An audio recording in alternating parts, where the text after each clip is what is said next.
back in. Today, we're going to be discussing our top 36 running backs for week 5. Let's go ahead and get into it. We're going to start with our RB1 rankings, and they are as follows: Derrick Henry, Jordan Mason, Kyron Williams, Kenneth Walker, James Cook, Joe Mixon, Bijan Robinson, Alvin Kamara, Aaron Jones, Breece Hall, Josh Jacobs, and James Conner, wrapping up our RB1s. Let's go ahead and get into some of these RB1s for this week. And our first thing I'm going to talk about is Jordan Mason. Mason continues to be a bell cow in the 49ers offense. He has handled 78% of the rush attempts through 4 games, but is not involved at all in the passing game despite running nearly 60% of the routes. Either way, he's been a solid on a per touch basis. He ranks 14th in yards after contact per attempt, 16th in missed tackles forced per attempt, and 15th in explosive run rate among all running backs. This week, the 49ers and Jordan Mason will take on a Cardinals defense that has allowed the 3rd most rushing yards, 4th most rushing touchdowns, and the 4th most PPR points to the position. So this is another great matchup. And as long as he continues to see this type of workload, he is going to be a weekly top 5 running back because of this incredible workload he's seeing. Let's keep it moving here and welcome back Kenneth Walker. Walker returned last week and exploded for 34 fantasy points. He did this only on 12 carries for 80 yards and 3 touchdowns, but he also hauled in 4 or 5 passes for 36 yards. This was also against one of the best run defenses in the league, against the Lions.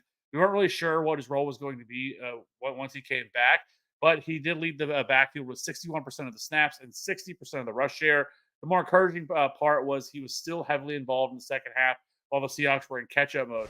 This week, the Seahawks returned home to face a Giants defense that has allowed the 15th most rushing yards, as well as the most missed tackles forced per attempt, and the highest yards after contact per attempt. Walker is an easy top 5 running back this week. Let's keep it moving. Let's move over to Joe Mixon. Mixon did return to practice late last week, but ultimately was ruled out pre-game. He is expected to return after a 2-week absence. He returns easily one of the best matchups you could ask for against the Buffalo Bills. The Bills have allowed the most PPR points to the position. They've also allowed the 4th highest explosive run rate allowed. So Joe Mixon, if you got him, you're plugging him back in. Next up, I just want to hit on a couple of guys really quickly. Bijan Robinson, the Falcons play on Thursday night against the Bucs. While it was discouraging that he only played around 60% of the snaps, however, this is a good matchup against the Bucs. Have struggled to stop the run, allowing the 10th most PPR points to the position. It has been a little bit frustrating with Bijan Robinson so far to start the season.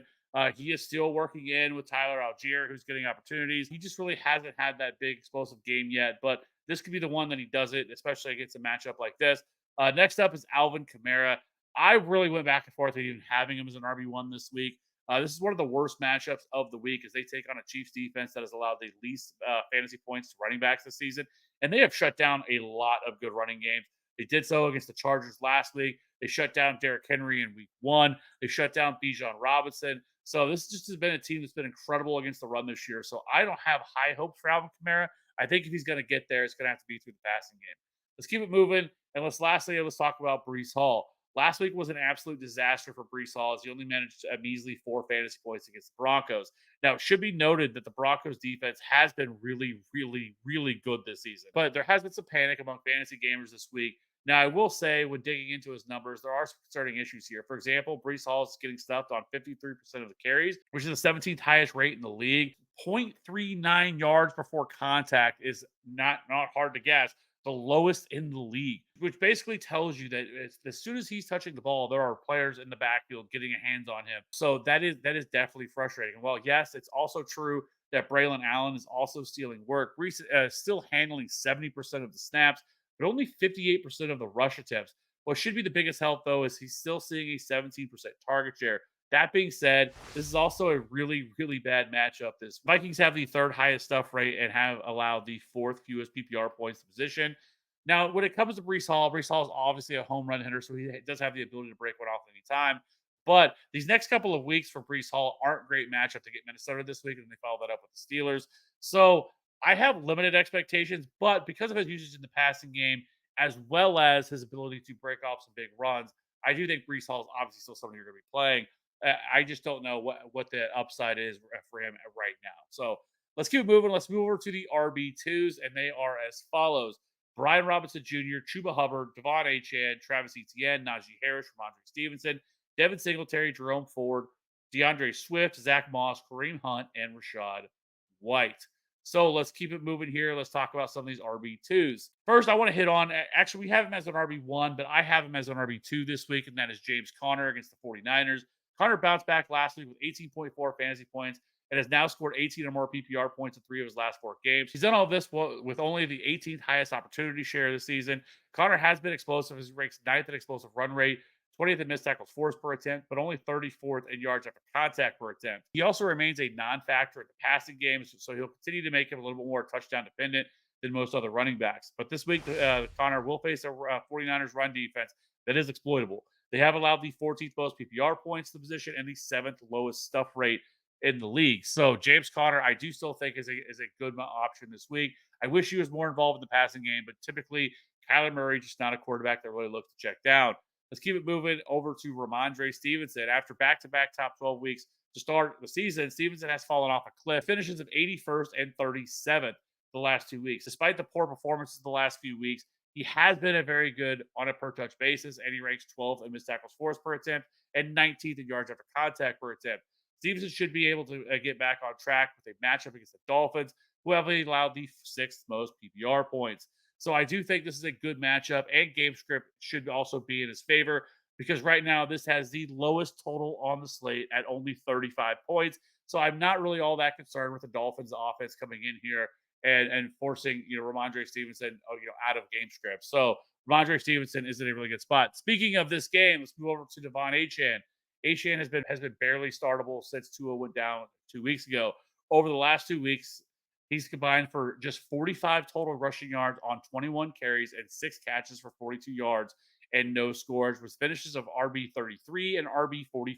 This week, the Dolphins take on a Patriots defense that has allowed the 15th most fantasy points to running backs, but I think you're probably starting him. But it's hard to have any sort of expectations with how bad this team has looked. Maybe the bright side is the Dolphins go on bye next week, and you won't have to make this decision if you're going to play him or not. But it's really sad out there because his offense is just a shell of itself.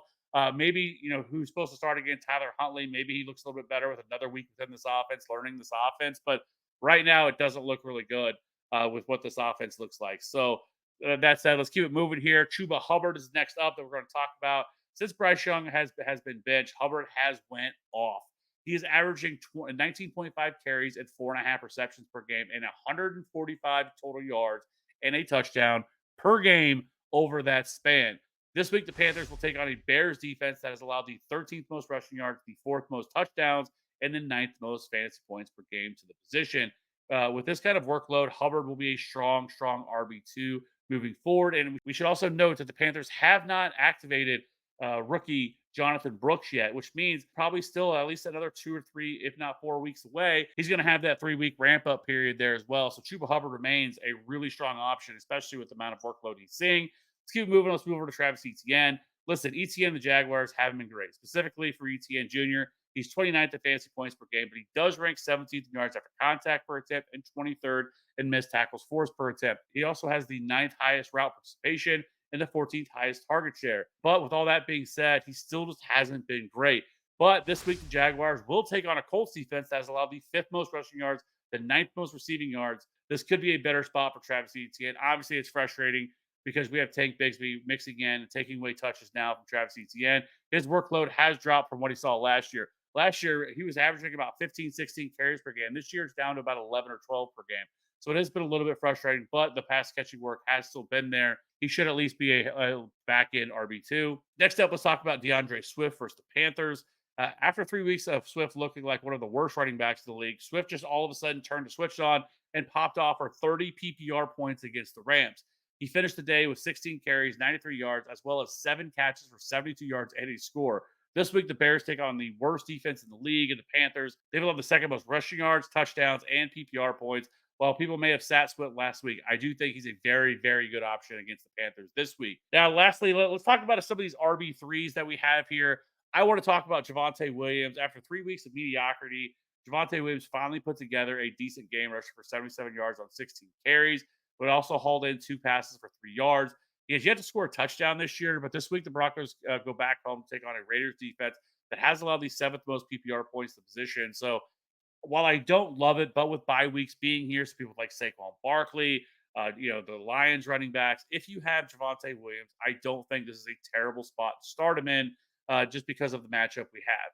Next up, it's Rachaad White and Bucky Irving. Rachaad White is now really more of a back-end RB2 or a high-end RB3 at this point. Right now, Bucky Irving does look like the better option. White only has 1 top 36 performance this season, Well, Bucky has back-to-back top 24 performances. So this matchup isn't terrible for either one of these running backs. Rachaad White's become a little bit more of a pass-catching running back, but if he's going to continue to lose work on the ground, it's really hard to trust Rachaad White. While Bucky Irving continues to earn a larger and larger role within this backfield, it feels like it might be only a matter of time before Bucky Irving kind of takes over as the lead back here. We'll see, but right now, I just don't feel great about starting Rachaad White. Next up is Kareem Hunt. Again, I said it on the waiver show that we did on Sunday night. I'll say it again. I may have to take an L here. I'm not above taking an L when I'm wrong. When it comes to these running backs, I thought Carson Steele was going to be the better option. I thought Kareem Hunt was cooked. I mean, look at all the numbers for Kareem Hunt last year. He looked cooked. But in his first action with the Chiefs, he rushed 14 times for 69 yards, was targeted 3 times. He finished with 11 fantasy points. But some of the usage was due to Carson Steele fumbling once again. Either way, I do think Hunt should be viewed as a high-end RB3 this week against the Saints. We have Roschon Johnson. There were reports last week that Johnson would see an expanded role. Well, that didn't really come to fruition as he only saw 7 carries and not a single target. He did salvage the day with a touchdown. While Swift had a huge day, Johnson is the clear number 2 running back, with Khalil Herbert not even playing a single snap last week. But I do think Johnson makes for a decent RB3 play against a horrible Panthers defense. Lastly, I think a couple other players here that we could talk about really quickly. Zach Charbonnet definitely is going to have still a pass catching role within this offense. Zach Charbonnet should still be involved, probably staying 40% of the opportunities on most week, and he's still involved as a pass catcher. So PPR formats, I do think he's still startable. Justice Hill also has become a very useful PPR option. They have looked to really get him involved in the passing game, and he continues to play really well. We have Trey Sermon on here. Listen, I don't know what's going to happen with John Taylor. It sounds like a mild high ankle sprain. We're not sure if he's going to play this week. I don't think he's a candidate for IR. They haven't even ruled him out for this week. If Jonathan Taylor were to play, yes, he's a top 10 running back this week because of the matchup against the Jaguars. But if it is Trey Sermon who takes over, I don't really love Trey Sermon. I don't think Trey Sermon's a great running back. If he's going to be the starting running back, he probably deserves consideration. But we're not really sure what's going to happen here, who's going to be the starter here. But we did want to include him on the list. I figure if you have him, if you went out and added him through waivers, though I wouldn't use heavy waiver or fab to be able to add him. If you do have him, you're probably playing him because it's a good matchup. Lastly, Alexander Mattison. Alexander Mattison is more of a pass catching option here within this backfield. And it wouldn't surprise me if they do look to turn to him because Zamir White has been awful this year. And then Tyler Algier, again, another situation where he's going to handle 35-40% of the rush tips. Could see some goal line work. Somebody you could plug in. Probably more of a half-point PPR standard league type option there. So that being said, let us know in the comment section below what your thoughts are. If you have any questions, start-sit questions, we'll be happy to answer them. Get you ready for this week. Let's get those W's this week. We'll see you on the next one.